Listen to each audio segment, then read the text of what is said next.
Informed Sources is made possible in part by Susie and Pierre G. Villery. With a lifetime of passion for public television, we are pleased to help underwrite Informed Sources. Please join us in supporting WYES TV.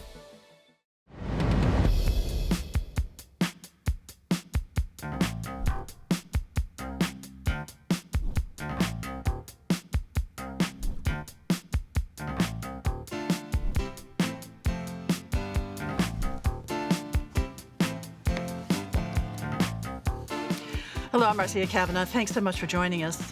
One old acquaintance not easily forgotten is COVID-19, which is still complicating events and filling doctors' offices as the new year begins. There is some good news as conventions are returning, and it is carnival time, though with tighter regulations. We'll be discussing these items tonight, as well as the story behind the historic Homer Plessy pardon and some surprising discoveries in the latest population trend figures. Joining us are tonight's Informed Sources. Errol, Laborde, producer of Informed Sources. Will Sutton, columnist, the Ties-Picayune, the New Orleans Advocate. Dave Cohen, news director, WWL Radio. And Jeff Adelson, reporter, the Ties-Picayune, the New Orleans Advocate.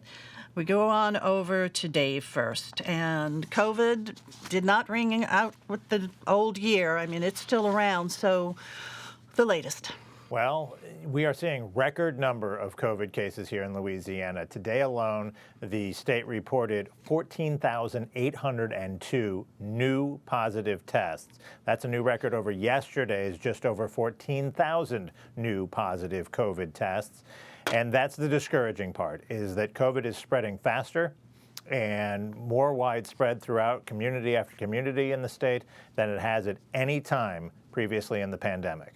The good news is that hospitalizations, while they've more than doubled and then doubled again over the last 2 weeks, there's still only about 1,500, which is less than half of where we topped out at during the previous peak during the Delta variant. So the Omicron variant is proving to hospitalize fewer people and kill fewer people. 16 deaths reported today. That's an unfortunate number, but if we had this many cases of Delta during that spike, the deaths would be dramatically higher. So what we're seeing is that Omicron is less severe in terms of its impact of putting people in the hospital and killing them. And more people than at any point previously in the pandemic are vaccinated, so they're seeing less severe outcomes also as a result of Omicron. So that's two things that are working in our favor.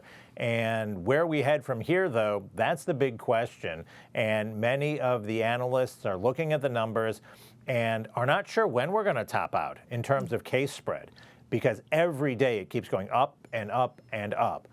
But even though just last week we hit 15,000 total deaths just in Louisiana from COVID, there's some confidence that we may never get to, say, 20,000. Because the most severely impacted populations, those who are the oldest, the sickest, and those who could have the most negative outcomes from COVID, are largely vaccinated now. It seems to be the younger, healthier, less sick people who have not gotten vaccinated. So the hope is that even though we're seeing more COVID than ever before, that we don't see those death rates continue to skyrocket. And so those numbers are high, more than we've ever seen before. But, we're not finding out a lot of positive cases because people, if they can get them, are taking the at-home test, which don't necessarily have a reporting factor to them. And Dr. Joe Cantor, the state health officer, says not only are we not including in those numbers the self-administered at-home tests, but he thinks a large number of people who are infected now are not getting tested at all, either because it's too much trouble, you can't find the tests, you can't find a place to get tested. If you've been to an emergency room or an urgent care, the waits are 3 to 8 hours right now just to get in to be seen. You go there and they tell you, and you can't wait there anymore. So now they're like, unless you are critically ill, they're like, we're going to write your name down, we're going to take your phone number, we'll call you when you can be seen. And so people are leaving for 3, 4, 5, 6 hours before they can even come back to be seen. Right. And so we have seen the first hospitals already start to now postpone elective procedures and surgeries because the hospitalization numbers are climbing. Remember, we had less than 200 people in the hospital just a couple of weeks ago. Now we have more than 1,500 again. So that's becoming an issue.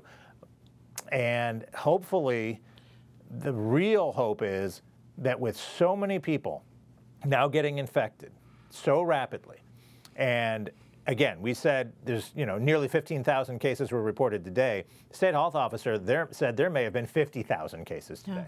There may have been 75,000 cases today. He says it's 3 to 5 times higher than the actual numbers that we're seeing because of the people who, A, are taking tests at home, or B, aren't even bothering to get tested. They may feel a little sick, they may have a sniffle, they feel like they have a bad cold, but they're not even getting tested because of the difficulties getting tested, or they don't see the point in getting tested. So if the numbers are as high as that, and we continue to see that growth and that spread, maybe, just maybe, we can get to herd immunity with enough people getting it at once and having the antibodies in their system, along with those people who are vaccinated, that maybe the virus runs out of hosts and we'll see this thing start to seriously decline. Because it does seem like this one is not as virulent. This is what we're hearing. This is kind of now what we're seeing with the data that you just provided. So, given that this is so transmissible and that people can get it, and can get it so easily, and we're adding to the numbers now of immunization, is that perhaps a plus side to all of this? Yeah, and that's the hope, that enough people get it all at once, that we get to that desire. Remember, herd immunity, 6, 8, 12 months ago, we were talking about, can we just get enough people vaccinated to get to herd immunity? And we found out quickly we can't. Nationwide, we're getting close. We're nearing that 80% mark as a country, but there are too many pockets with states like Louisiana that are still trying to get to 50% of the entire population vaccinated. And so with those numbers, we couldn't get to herd immunity. But with the numbers of cases we're seeing now, spreading as quickly as they are, the hope is that enough people will get it in a short enough window that we do run out of places for the virus to go. If so many people have it, or have the vaccination and cannot get infected, then the virus is going to peter out, and we'll get to that point where herd immunity takes over, and we will see great decreases in the number of cases. So, Dave, real quickly, the regulations now for masks or not to mask or whatever, it's so confusing. It does. But there is no statewide mask mandate, right? The governor has not imposed anything like that. No, the governor said yesterday he still was not at a point now where he felt like we had to issue a statewide mask mandate. The CDC still says if you are exposed to someone, whether you have a test or not, for 5 days after that exposure or positive test, or 5 days after your symptoms end, if you do have any, they still want you wearing a mask indoors when you're around other people, because they feel like if they can get enough people who may have it or we know have it while they're in their contagious stage of it to wear those masks indoors, then maybe we can slow down the spread. But no, right now, the only requirements really that are out there are in the city of New Orleans, and they expanded with the new year, that not only do adults now have to show proof of vaccination to get into a bar, a restaurant, or a venue, but now children, age 5 and up, have to show proof of vaccination to get into a restaurant, to get into a play place, to go into anywhere where people congregate now. Anyone age 5 and up has to present proof that they've been vaccinated, or a negative PCR, not at home test, negative PCR test within the last 3 days in order to go to any of these locations. And that could be very, very damaging to businesses. We're still waiting to see how many families just say, you know what, I'm not going to carry my kids' vaccination cards. I'm not going to test my kids every time we want to go out to eat, or every time we want to go to a game, or every time we want to go to a play place. So we'll see if that does. Let's see how that goes. Okay, Dave, thanks a lot. And let's talk about a very, very significant event that happened this week. Governor John Bell Edwards pardoned Homer Plessy. Indeed, a very significant historic action. Mr. Plessy in the 1800s was taking a train ride from New Orleans to Covington, about 40 miles, but he didn't make it to Covington because when he was on the railroad car, he identified as black, and the conductor said that he had to leave. So they stopped the train and put him off the train, and he never completed that trip to Coverton. And in fact, he was arrested and he was charged because it was a whites-only car. Now, this was an intentional action. He was working with a then civil rights group that wanted to make the point that this separate car act was unconstitutional and immoral, and they wanted to take it to court. It ended up going to the U.S. Supreme Court. They were confident that the highest court in the nation would see it their way, and unfortunately that is not what happened. So he was a convict for violating that law, fined $25, and he lived with that for the rest of his life. Died in 1925. But it wasn't until this past Wednesday that Governor John Bel Edwards issued a pardon. And I do want to clarify, because I've seen some misinformation on social media about this and elsewhere. He was not exonerated, because that would indicate that he did something and did not do something, and he was convicted of that. He was intentional. He knew what he was doing was wrong, and so that's a pardoning process as opposed to an exoneration. And wasn't he very light-skinned, which added to the part of the discussion? Absolutely, and would be known as Creole, technically about 1/8 black. So even that amount of melanin or blackness was too much for the read of the law, and that was enough to have him off the train. And you know, it's interesting that because it was at a time when black people and other people could mix in a number of areas, but there were people in legislatures wanting to move this in a different direction, and that's a part of what was happening. And that separate but equal became the law of the land.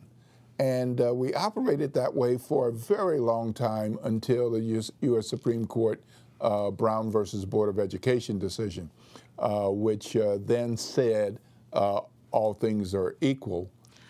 But of course, it took a long time before we began to operate that way, and some people seem to want to go back to that. But that case really became part of the whole civil rights discussion through the years as the issues developed. I mean, that was really a postmark right there with Plessy versus Ferguson. Yeah, it absolutely is. And anyone who goes to law school and you study constitutional law, you're going to hear about the Plessy versus Ferguson case, because it was so fundamental in our nation's history and in constitutional law.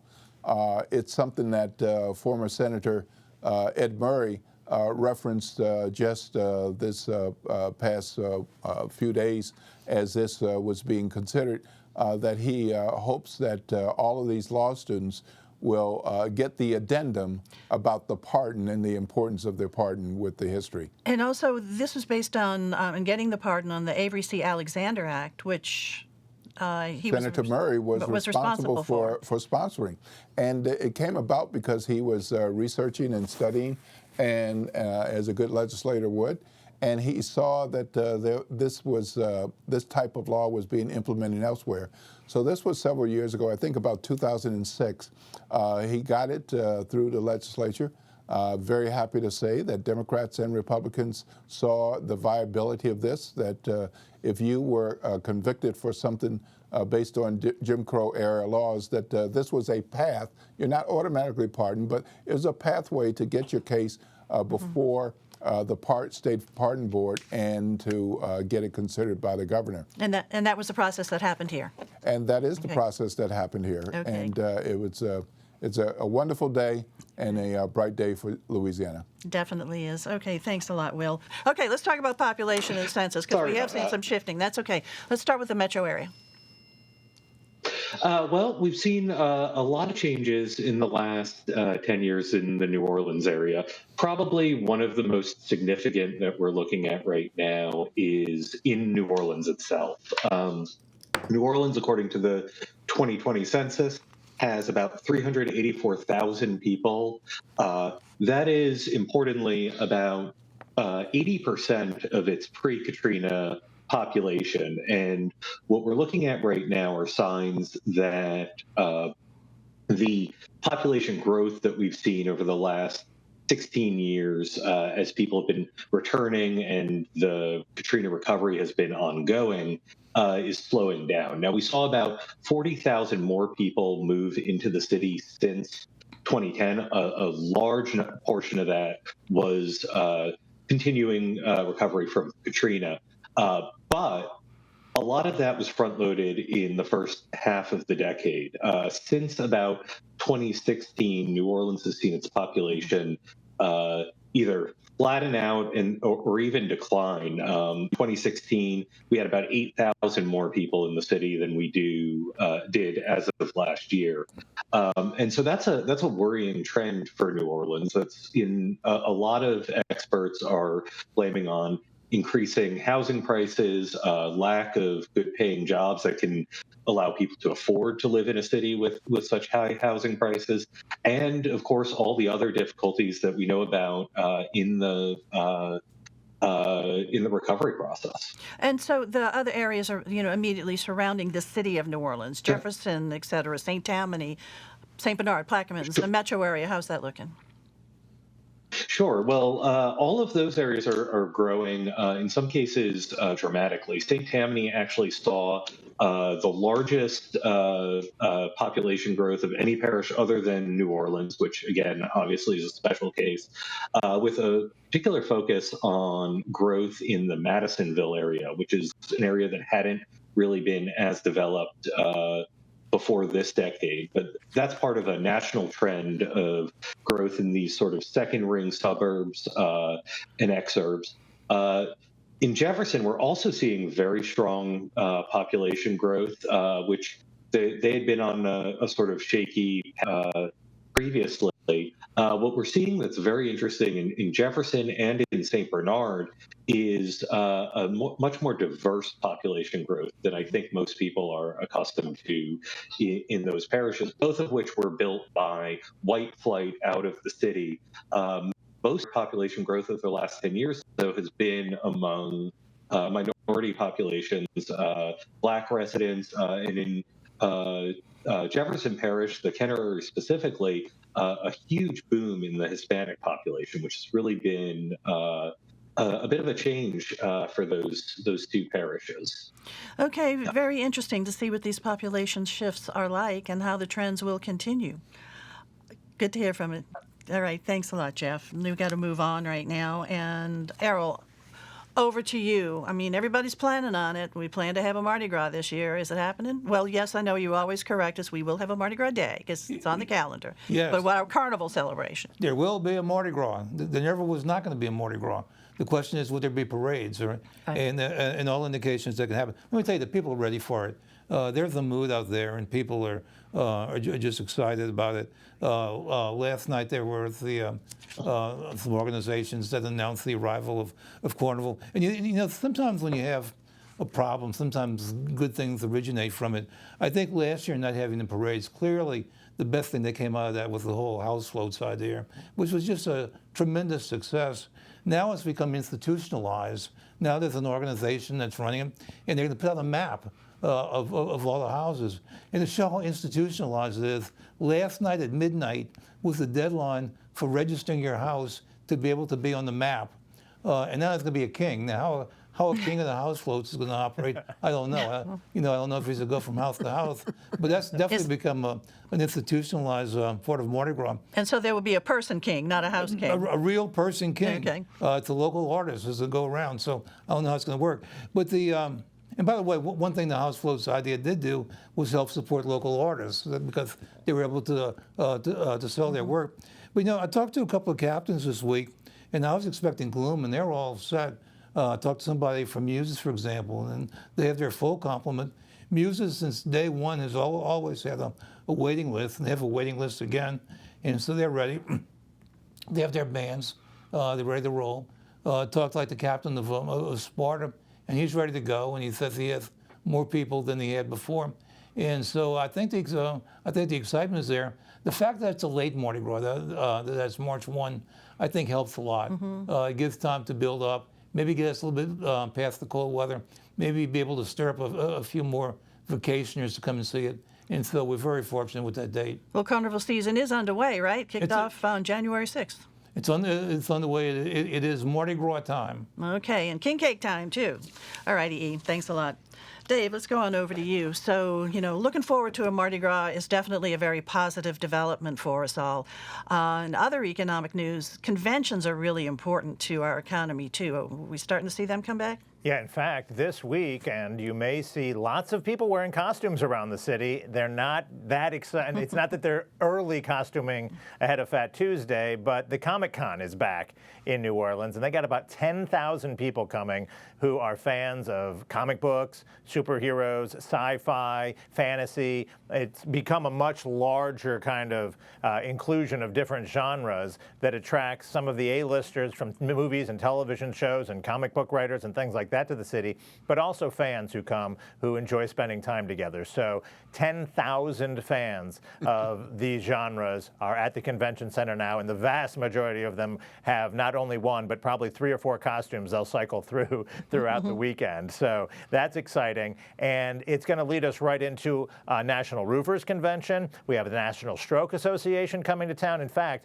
there are 13 conventions between now and Fat Tuesday that will be coming to the city, in addition to all of the activity at the convention center for carnival-related balls and other things. So it is definitely far more prolific now in terms of conventions coming to the city than it was during the height of the pandemic.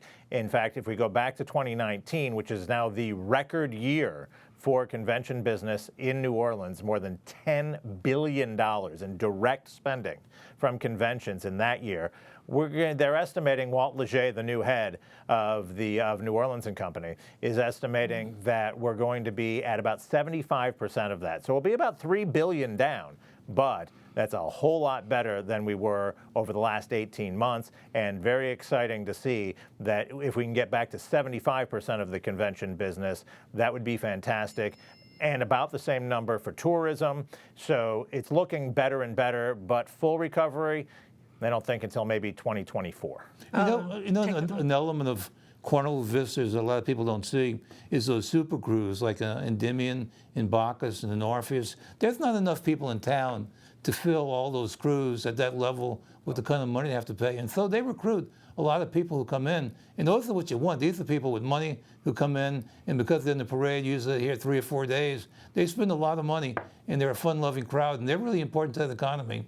Absolutely. There's no doubt. I mean, you look at the numbers of the Super Cruise with 2,500, 2,800 members each, and you start adding up all of the riders and then everything it takes to put on those parades and those balls. And you start looking at all the entertainers that come to town for the balls and all the people who have to go to work. Mardi Gras is big business. And last year, it was very evident to the economy that it was hurting without Mardi Gras. Having an entire carnival season this year, and the mayor says we're going to have an entire carnival season, is very good news, along with the returns of the convention and visitors for other reasons. Remember, we've got the Final Four coming up in New Orleans, too, so right. Looks like a good year. Yeah, so all of that publicity certainly helps the city, too. I know one of the conventions that came recently was the American, I believe it was Geophysical Association, which their discussion was essentially global warming and climate change, et cetera, which got international coverage. And when you get that international coverage, even if it's not one of these 10,000 or 20,000 people conventions, that works in the city's benefit, because when there's significant research that's being released that's getting national and international press, published and released here in New Orleans, well, that only gets New Orleans coming out of mouths on televisions, radios, right. in print, and on the internet all over the world, and just reminds people New Orleans is here. And the more you hear New Orleans, the more you go, you know what, I need to get back and make another trip to New Orleans. One group the convention people like more than anybody else is doctors. Yes. They love doctors' conventions. That's a lot of money that's being spent. I remember one restaurateur told me they had a doctor's party at his restaurant, and He said they spent way more money than they had to. Well, that there's just so much.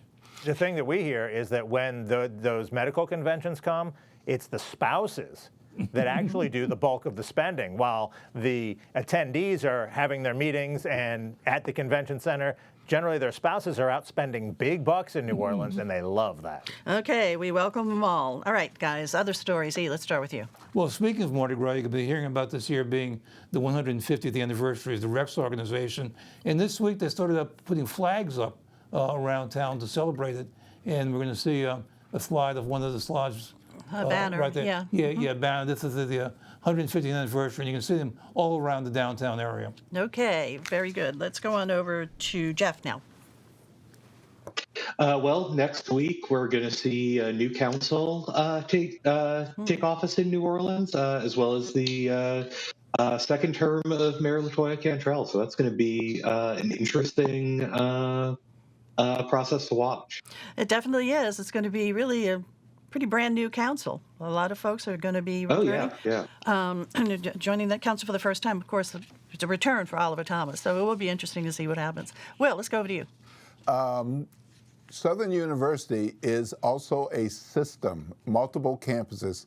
Ray Belton is stepping down and retiring in fall of 2022. Southern University system now has multiple semifinalist candidates, one from Arkansas, one from Oklahoma, Wisconsin, and two from New Orleans. On or about January 20th, we will know who will be the next leader of the Southern University system. Okay, we'll be looking for that. Dave? Well, are the Saints going to go to the playoffs or not? We find out Sunday. If the Saints beat the Falcons and the 49ers lose to the Rams, the Saints will be in the postseason. Okay, we're going to think positively about that. All right, guys, thank you very much. Thank you all for joining us, too. We'll see you again next week for Informed Sources. Have a good evening.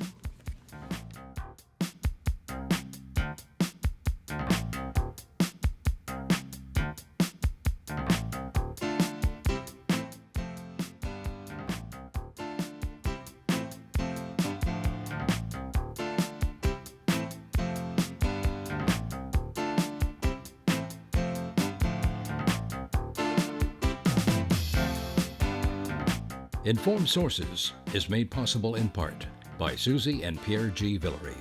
With a lifetime of passion for public television, we are pleased to help underwrite Informed Sources. Please join us in supporting WYES TV.